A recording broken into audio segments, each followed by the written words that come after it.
September 14, 2021. Ama Mirna! Woo! Congrats po kay Ama Mirna.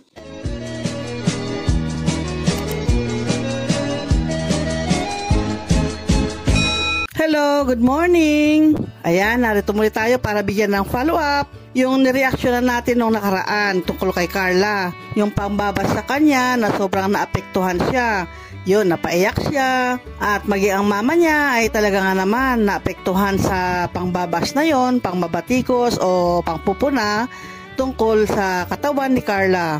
At hindi lang sa katawan niya, basta yung tungkol kay Carla. Binas siya ng husto, kaya ito nga naapektuhan si Carla dito. Pero ngayon, sa ating update ay nakamove on na nga si Carla. Madali lang siyang nakamove on kasi maraming nagpapayo sa kanya, maraming nagmamahal sa kanya na sana wag niyang intindihin yung mga pangbabas sa kanya. Hayaan na lang niya yon, wag niyang babasahin yung mga negative comments, ganyan. Kaya yung mga nagmamahal kay Carla ay todo suporta naman sa kanya. Nandyan yung pamilya niya, syempre, yan ang number one na na magtatanggol sa kanya. At nandyan din yung Kalingap, sa pangunguna rin ni Kalingap Rab. Nandyan yung mga K-Boys, at saka yung ibang mga Kalingap na malalapit kay Carla, yung Kalingap Angels, kino-comfort nila yung kalagayan ni Carla. Yun ang kagandahan doon, pag marami kang mga kaibigan, marami nagmamahal sa'yo, marami magsusuporta sa'yo, marami magtatanggol sa'yo. At itong nangyari kay Carla, bagamat siya binas ng todo, pero ngayon ay inisip na lang niya na yun ay isang paraan para maging strong pa siya. At strong naman talaga si Carla, sabi nga ni Jomar, lalong naging strong si Carla sa nangyaring ganun sa kanya. At isa pa nga pala nandyan si Jomar na nagpapaalala lagi sa kanya. Siyempre lagi sila nag-uusap, laging nag-chat-chat, nag-video call. Kaya napapaalalahanan din siya ni Jomar na huwag niyang intindihin yung mga ganun pambabatikos sa kanya. Kasi naman talaga itong mga iba yung mga ayaw kay Carla, siyempre ang gagawin ay below the belt ang kanilang pangbabas. Kasi ayaw nga nila kay Carla. Kaya yung sinabi ko nga sa nakaraang video na kung ayaw nila sa isang tao ay huwag na lang nilang panoorin. Ganun lang naman yun, di ba? Bakit pa nila papanoorin ay ayaw mo nga sa taong yan? Yan nga kay Carla. Yung iba ayaw kay Carla pero pinapanood. Pagkatapos mapanood, magko-comment ng hindi maganda. Huwag na nilang panoorin. Pumunta na lang sila doon sa ibang video. Ganun yun. Kaya para kay Carla, yung nakausap nga ni Kalingap Rab, sabi niya ay hindi na lang daw niya intindihin yun. Mag-move on na lang siya at nakamove on naman din siya. Ganyan naman talaga ang buhay, di po ba? Na pag ang isang puno nga, kasabihan yan, na pag namumutik-tik ang bunga, yan, binabato ng husto yan para malaglag ang mga bunga.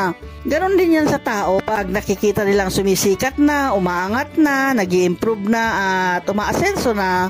Ang ginagawa ng iba dyan ay may inggit. Yung inggit na yon ang siyang magdadala o magpupush sa kanila para ibas ang taong kinaiinggitan nila. Kung hindi man inggit, halimbawa, hindi man inggit yon, maaring may ibang manok siya, o mayroong ibang pinapanigan siyang love team, ganon. Kaya ganon na lang ang paninira niya doon sa love team ni Carla at ni Jomar. Pero hindi mabubuwag yan kasi napakatibay yung love team na nga nila Bagamat si Carla ay napakahina, alam naman natin mahinihin yan. At nung una ay medyo mahina-hina pa siya, di ba? Nandyan si Jomar na nagpapalakas sa kanya. Nandyan si Jomar na nag-iinganyo o nag-encourage sa kanya na mag-move on lang sa buhay. Kaya nga dahil kay Jomar, si Carla ay nag-improve na rin siya na yung kanyang pagiging mahiyain. Sa ngayon ay nakikihalubilo na rin siya, nakikipagbiruan sa mga nakakasalamuha niya.